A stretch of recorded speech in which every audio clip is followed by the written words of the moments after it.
Hello എല്ലാ കൂട്ടുകാർക്കും എൻ്റെ പുതിയ വീഡിയോയിലേക്ക് സ്വാഗതം കേട്ടോ. അപ്പോൾ ഞാനിന്ന് വന്നേക്കുന്നത് എളുപ്പത്തിൽ നമുക്ക് 5 മിനിറ്റ് കൊണ്ട് 2 ചേരുവ കൊണ്ട് മാത്രം നമുക്ക് അടിപൊളി ഒരു സിമ്പിളായിട്ടൊരു ബ്രേക്ക്ഫാസ്റ്റ് റെഡിയാക്കി എടുക്കാനായിട്ട് പറ്റുവേ.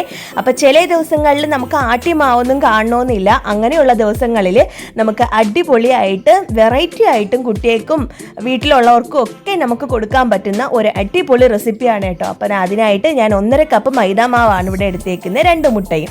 ഇതുപയോഗിച്ചുകൊണ്ട് നമുക്ക് അടിപൊളിയായിട്ട് ബ്രേക്ക്ഫാസ്റ്റ് റെഡിയാക്കി എടുക്കാം. അപ്പോൾ അതിന് മുന്നേ നിങ്ങൾ ഈ ചാനൽ ആദ്യമായിട്ടാണ് കാണുന്നതെങ്കിൽ പ്ലീസ് സബ്സ്ക്രൈബ് ചെയ്ത് ഒന്ന് സപ്പോർട്ട് ചെയ്തേക്കണേ. വീഡിയോ ഇഷ്ടമായാൽ നിങ്ങൾ ഫ്രണ്ട്സിനും കൂടെ ഷെയർ ചെയ്ത് കൊടുക്കുക. പിന്നെ ഈ മസ്റ്റായിട്ട് നിങ്ങൾ ഇതൊന്ന് ട്രൈ ചെയ്തും കൂടെ നോക്കണം കേട്ടോ. പിന്നെ കമൻസും കൂടെ രേഖപ്പെടുത്തണേ. പിന്നെ ഇതേ ഞാനൊരു മിക്സിയുടെ ജാറിലേക്ക് ആ 2 മുട്ടയും പൊട്ടിച്ചൊഴിച്ച് കൊടുക്കുവാണേ.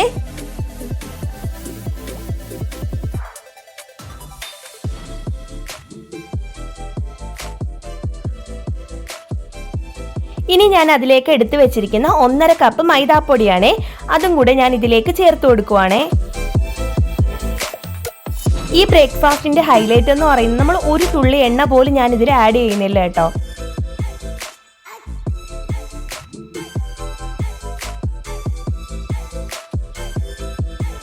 ഇനി ഇതിലേക്ക് നമ്മുടെ ആവശ്യത്തിന് ഉപ്പിട്ട് കൊടുക്കാവേ. പിന്നെ ഞാൻ ഇതിലേക്ക് ഒരു മൊരുപൊരുപ്പ് കിട്ടാനായിട്ട് 1 സ്പൂൺ പഞ്ചസാരയും കൂടെ ചേർത്ത് കൊടുക്കുന്നുണ്ട്.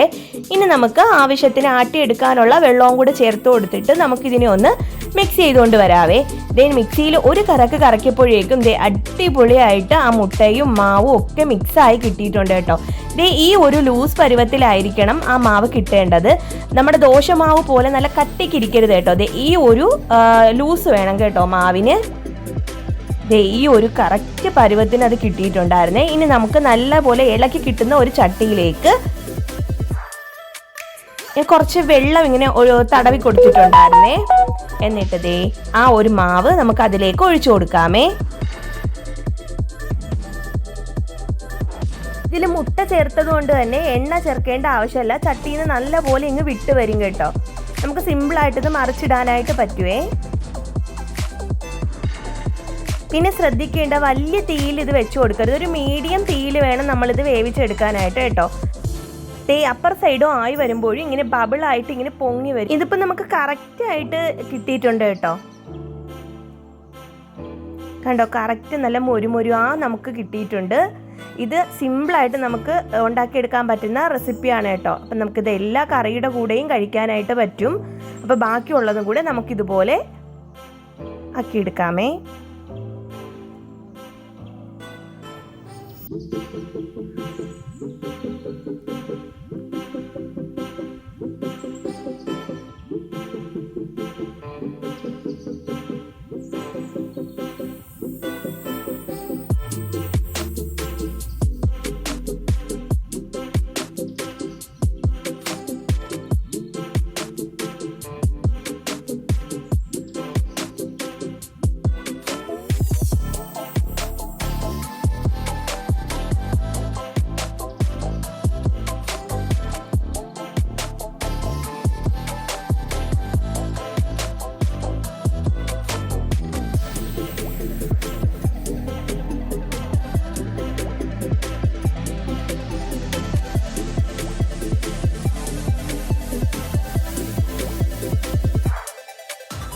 അപ്പോൾ നമ്മുടെ ദോശയെല്ലാം ഞാൻ ചുട്ടെടുത്തിട്ടുണ്ട്.